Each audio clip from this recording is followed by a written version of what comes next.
Do it, WNBA. And I say this for everyone. Let Enes Kanter Freedom back into professional basketball. Let him and all the other newly declared women play on your teams. And I have not even watched men's professional basketball game since Jordan played, but I would buy season tickets to watch Enes Kanter Freedom dominate the WNBA, if for no other reason than to support the logical outcome of cognitive dissonance coming home to roost. And if this is really what you want your league to become, I, along with millions of others, will gleefully watch this dumpster fire burn. Thank you for the show. Popcorn is ready.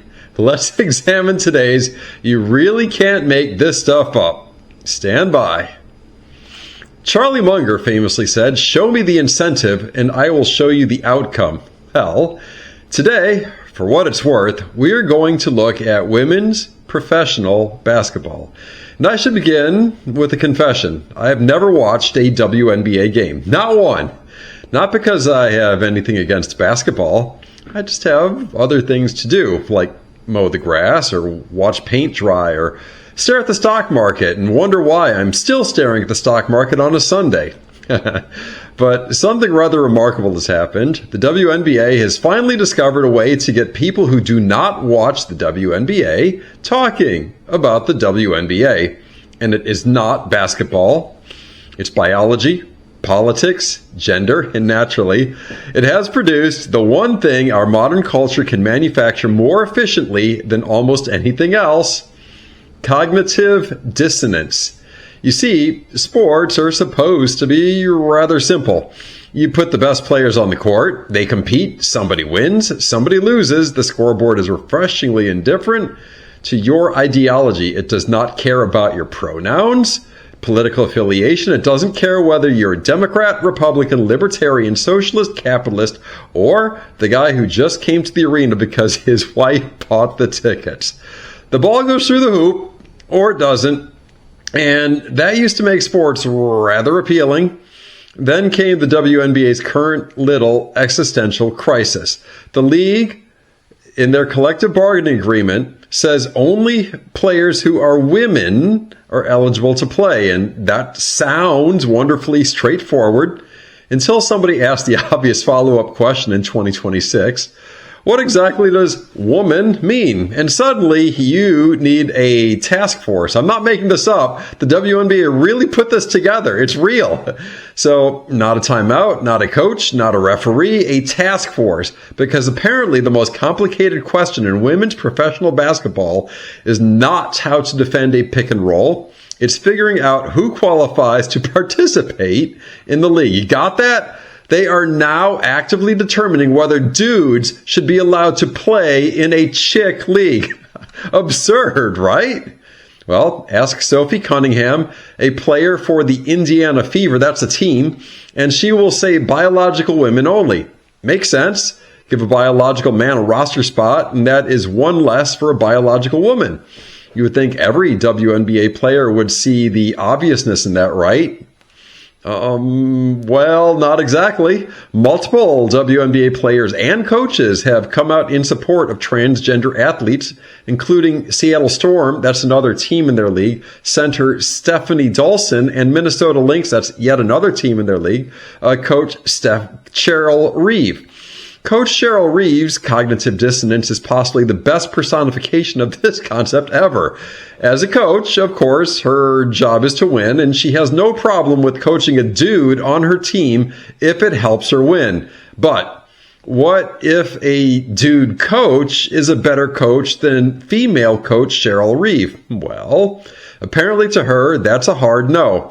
Currently, for your information, the WNBA has 8 male head coaches and 7 female head coaches on their 15 teams. So that's more dudes than chicks coaching a chick league. Reeves stance in an interview on Good Game with Sarah Spain, she's clearly against biological males coaching in the WNBA or women's college basketball for that matter. And fair enough. I see sound reason in that. And here is where the coach loses me though. Why full-on support then for biological men players in women's basketball? So Here's the story. A biological woman only for coaching, according to Coach Reeve, which of course eliminates half the population from taking her job. But a biological male identifying as trans is just dandy if it helps Coach Reeve win. So, Coach Reeve, transgender women cannot coach like you do, but they can play? That's absurd. How do you reconcile that? And this is where Charlie Munger re-enters the picture. Show me the incentive, I'll show you the outcome. The WNBA has a very large incentive to protect women's professional basketball. That is, after all, the product. The league is called the Women's National Basketball Association, not the National Basketball Association with some additional rules that let dudes play. Women's basketball. The entire economic proposal rests upon the existence of a distinct women's competition. And why? Because men and women are not physically identical competitors. That's why we have separate leagues, separate divisions, separate Olympic events, separate world records, separate locker rooms, separate scholarships, separate competitions. Nobody looks at the men's 100-meter world record holder and says, well, perhaps the women just need better marketing. No, we understand that biological sex matters to athletic performance. It matters enormously, which brings us to the strange part. For decades, the argument for women's sports was that women deserved a protected competitive environment in which they could compete against other women. Makes sense. That principle was considered so obvious that nobody needed a task force to explain it. Then came the modern gender debate. And suddenly, the people responsible for protecting women's sports were being asked to explain what a woman is. Now, I'm not here to tell you that what somebody should call themselves. Call yourself whatever you like, wear whatever you like, believe whatever you like, live your life however you like. America is a big country, but professional sports have one rather inconvenient characteristic. They have rules, and rules have definitions. You cannot show up at Wimbledon and say you're entering the men's draw because you identify as a tennis ball. The umpire would probably have questions. You cannot enter a professional featherweight boxing division as a heavyweight and say, I'm actually a featherweight in spirit. No, because competitive categories exist for a reason. And here's where the WNBA story gets even more interesting. The league current rules say only women are eligible, but they don't actually define the word. So now the league is having to figure out what it apparently should have figured out before the first ball was ever tipped. And just when you thought the story couldn't get even more surreal, former NBA player Enes Kanter Freedom announced that he intends to enter the 2027 WNBA draft, arguing that under the league's current rules, he qualifies. And he's right. Another NBA player, former NBA player, Royce White, has also entered the conversation. Now, whether either man actually plays in the WNBA is almost beside the point, because they have exposed the logical vulnerability in the system. If woman is a biological category, you have one set of rules. But if woman is a gender identity category, you have another. And if nobody can tell which definition the league actually uses, well, welcome to professional sports in 2026. And this is where the incentives become fascinating. The WNBA wants inclusion. It wants to avoid discrimination. It wants to avoid alienating players. It wants corporate sponsors. It wants television viewers. It wants the cultural establishment to approve. But it also wants women to have women's professional basketball league. These objectives are, you would think, easy to reconcile until they aren't, because eventually somebody asks the one question that every organization eventually has to answer. Where is the line? And suddenly everybody becomes very interested in definitions. This is particularly amusing because The WNBA has spent years trying to convince America that women's basketball deserves attention. And then, almost by accident, it discovers that the most effective way to generate attention is to create a controversy about who qualifies to play women's basketball. And that is not exactly the marketing plan I would have recommended. But remember, show me the incentive, and I will show you the outcome. And perhaps the most delicious irony of all is the league's biggest commercial opportunity in years has come from a player who became a cultural phenomenon precisely because people outside the traditional women's basketball audience suddenly cared about her. Caitlyn Clark. The same Caitlyn Clark whose WNBA All-Star voting produced a rather extraordinary episode of its own. Fans ranked her near the top. Media voters did the same. She is the woman filling arenas. Seems obvious, right? Well, not to the fellow players competing against her. The same ones enjoying higher salaries and larger viewership solely attributable to this golden goose. So where did the same peers rank the golden goose? As 11th among guards. There are only 15 teams.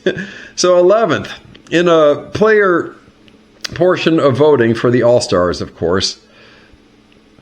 Seems about right. And that's fascinating because the league's product is ultimately the players, yet the players didn't necessarily agree with the public about who its biggest star is.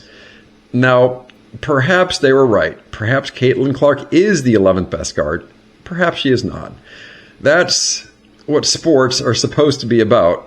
You settle the argument on the court, but when the arguments aren't settled on the court, they tend to migrate to social media.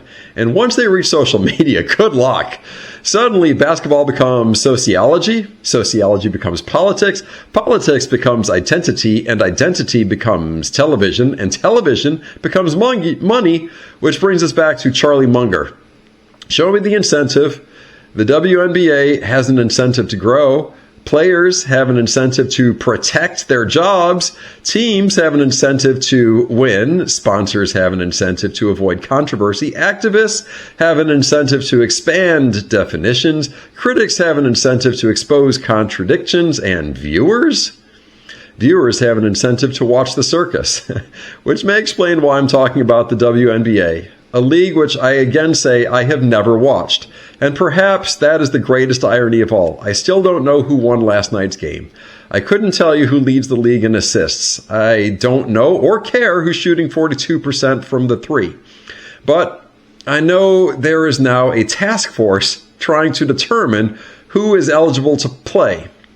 So congratulations, WNBA. You have achieved something remarkable. You have finally made the guy who doesn't watch women's basketball pay attention to women's basketball. Not because of a jump shot, not because of a championship, not because of a buzzer beater, but because the league is having a philosophical debate over the meaning of its own name. And perhaps there's a lesson here that extends well beyond basketball. When institutions abandon simple definitions in pursuit of complicated objectives, eventually the contradictions come home to roost. The scoreboard does not care. Biology does not negotiate. And incentives? Well, incentives are remarkably stubborn things. For what it's worth, I'll probably still never watch a WNBA game. But I might watch the task force meeting, because at this point, that sounds like the more competitive sport. And if I were there, like they'd ask, but if they did, I'd just play the clip of that adorable kid from Kindergarten Cop who said something along the lines of the unique body parts boys have and girls have. Is it really more complicated than that? Build that stack. iBankerU. Good day.